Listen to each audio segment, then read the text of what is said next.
Por que eu não me sinto pertencente à família consanguínea? Me sinto bem com eles, estando longe.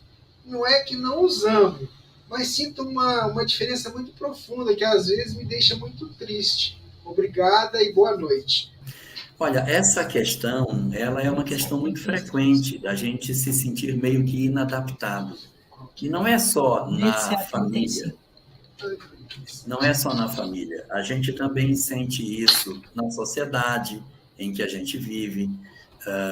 Nós sentimos isso, às vezes, no ambiente de trabalho que a gente tem. Então, estar, de certa maneira, sentindo essas emoções são situações até esperadas, né? Está aberto o áudio.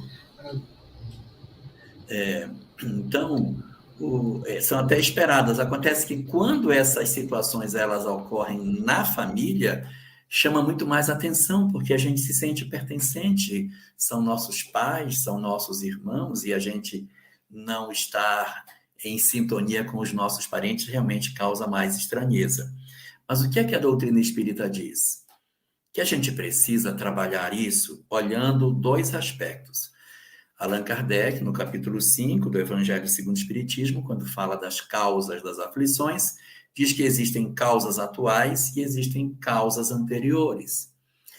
Então, a gente só pode se remeter ao passado quando, no presente, as circunstâncias não nos apontarem justificativa para isso. Então, se, por exemplo, eu tenho uma família que ela é uma família que desde o início da minha história não foi afetuosa, não me entregou bons sentimentos. Às vezes me criei na casa da minha madrinha, na casa da minha avó, não tive uma proximidade muito grande com meus pais. Então, a gente acaba tendo como consequência um certo esfriamento na relação. Então, a primeira coisa a perceber é se não houve uma relação fria no começo da nossa história. E isso não tem nada a ver com adoção, não é dizer assim, se eu não tenho sentimento de proximidade com os meus parentes é porque eu sou adotivo. Não, isso não tem nada a ver. A adoção não gera estranheza. O que faz a estranheza é a falta de vínculo espiritual. Então, se não tem nenhuma causa no presente, se a gente percebe que, de certa maneira, a nossa família é uma família afetuosa, mas eu não sinto, aí sim a gente pode se remeter ao passado e levantar uma hipótese que a doutrina espírita tem, mas que não pode ser a primeira. É que nós sejamos um espírito estranho no lar que nós estamos.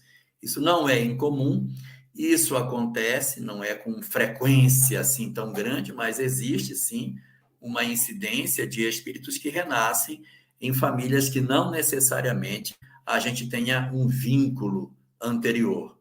E aí a gente vai encontrar algumas obras que justificam essa questão, como, por exemplo, no livro O Drama da Bretanha, onde Andrea de Guzmán renasce numa família que lhe era estranha em função do que fez no passado. Mas ela tem um irmão chamado Victor, que é um vínculo amoroso muito grande e que é o espírito que mantém o elo dela com o ontem em relação ao hoje.